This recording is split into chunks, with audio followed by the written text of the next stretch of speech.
Look, even if that Hunter Biden laptop is dodgy, it don't matter because it's got nothing to do with Joe Biden's business dealings. Oh, bloody hell!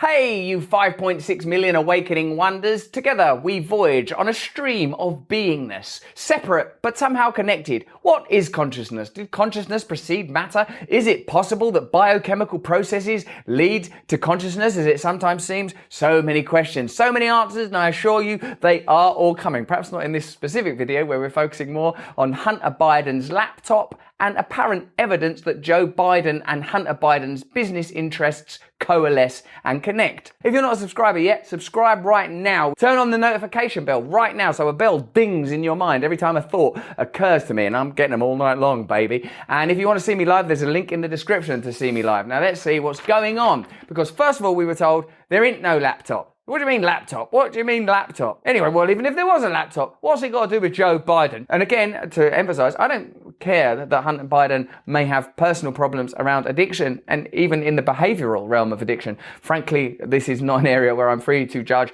anybody because of my own history of addiction. But when it comes to the financial matters, again, people are people and people are flawed. But if Joe Biden says there's no connection, if the media say there's no relevance, and there is a connection and there is relevance, then what we've got is a scandal. Hunter Biden's closest business partner made at least 19 visits to the White House and other official locations between 2009 and 2015, including a sit-down with the then Vice President Joe Biden in the West Wing. So that seemed like a bit of a connection. Visitor logs from the White House of former President Barack Obama, reviewed by the New York Post, cast further doubt over Joe Biden's claims that he knew nothing of his son's dealings. Now, innocent until proven guilty. Innocence still has to be the assumption. The problem comes, of course, in that Twitter, for example, censored the reporting of the Biden laptop story. We don't want you to know this. And they said, the reason we don't want you to know it is because it's irrelevant. If it's irrelevant, let people know it and let them decide for themselves. People are too stupid to do that. People are so stupid that if you start giving them information, they won't know what's relevant and what's not. Oh, well, I just hope for you then that it doesn't transpire down the line that the information is relevant, because then do you know what it would look like? It would look like you knew it was relevant and you made a decision to censor and editorialize because of a shared political agenda with a particular political party. Eric Schwerin met with Vice President Biden on November the 17th, 2010 in the West Wing. That's a real thing, and a teleprogram, when he was the president of the since dissolved investment fund Rosemont Seneca Partners.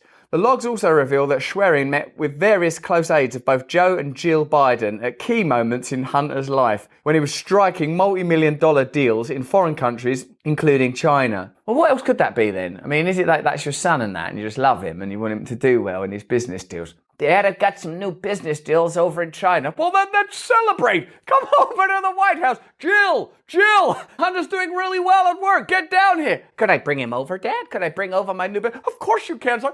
Jill, Hunter's got a new friend. Dad, could you maybe help us with some of the complexity of the deals in China and Ukraine? Oh, I don't know about that, son. What if I became president one day? Wouldn't that look unethical?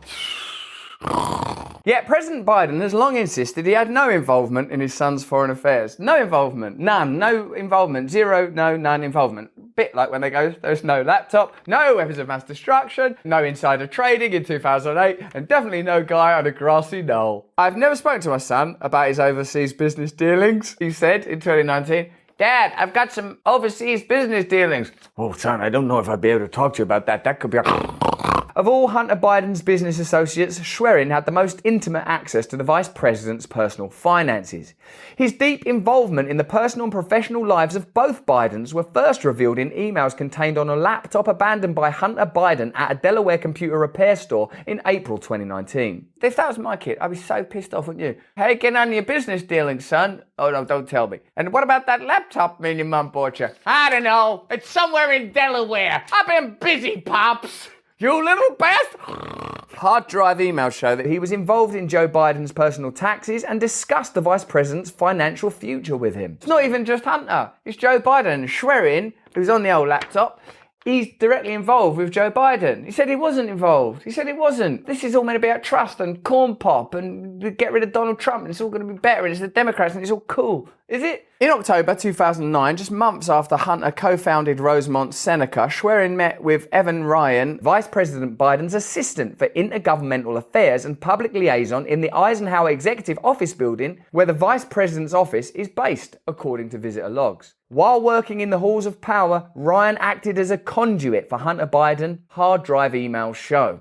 Ryan went on to marry Antony Blinken, who now serves as President Biden's Secretary of State. They're all marrying each other. They're all connected to one another. Hunter Biden is already facing a federal investigation over his tax filing, which insiders say has widened to include potential money laundering and violations of lobbying laws. That, again, is not a good look. I mean, Joe Biden's not some Johnny-come-lately who's just turned up in the presidential office. This dude's been in the system his whole life. His whole life he's been like a congressperson and all of that. The reason it was resonant is because it chimes with what you believe the establishment is like, isn't it? It chimes with it. You think, oh, do you know what? These lot, they're all helping each other out. It's corruption, it's jobs for the boys, it's nepotism, it's congress folk insider trading based on knowledge they've got, it's lobbying money, it's deals being done abroad, it's saying one thing in public, doing another thing in private. So a story like this fits the bill. It's not like you go, what? What? No, just to go, yeah, I knew that already. And your job, our job, my job, your job is to not become fatigued with it, to not lose hope, to not become so certain that, oh, it doesn't matter who you vote for, you're going to end up the same sort of corrupt claptrap all the time anyway. No, it's possible to change the world. It's possible. It's possible by changing yourself. It's possible by awakening inwardly to participate in new systems and new relationships,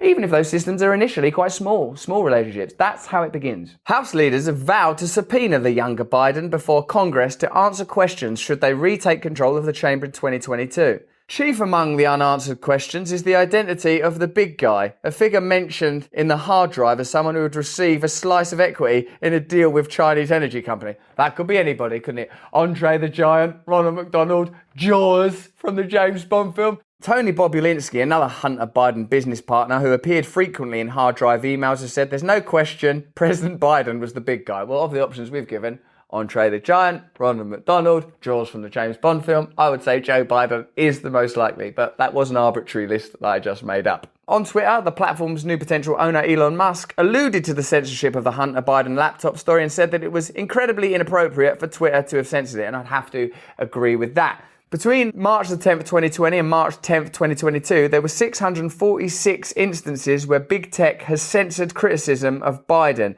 according to an analysis by the Media Research Center. 140 of those cases involve the New York Post story about Hunter Biden's potentially corrupt foreign deals when his father was president. Twitter censored the story by blocking it from getting shared, suspending the New York Post account for more than 2 weeks, and suspending any account that dared reference the story, which was authenticated by the New York Times this year. So what that shows you is that the state and media, whether that's conventional traditional media or new media in the form of big tech, collaborate to control the flow of information. So granting big tech more power to regulate and censor your free speech is in effect granting yet more power to the government. These stories are not meaningless, frivolous claptrap in spite of the humorous manner that I hope we approach them on this channel. This is how power operates. This is how power ensures that it's able to operate in perpetuity. This is how power is able to ensure that there are no dissenting, conflicting, contradictory voices. Your voices are excluded from the debate. And when the information leaks out there that demonstrates their corruption, the liaisons and cooperation that exist between them, between media, big tech, the government, big business, all of which is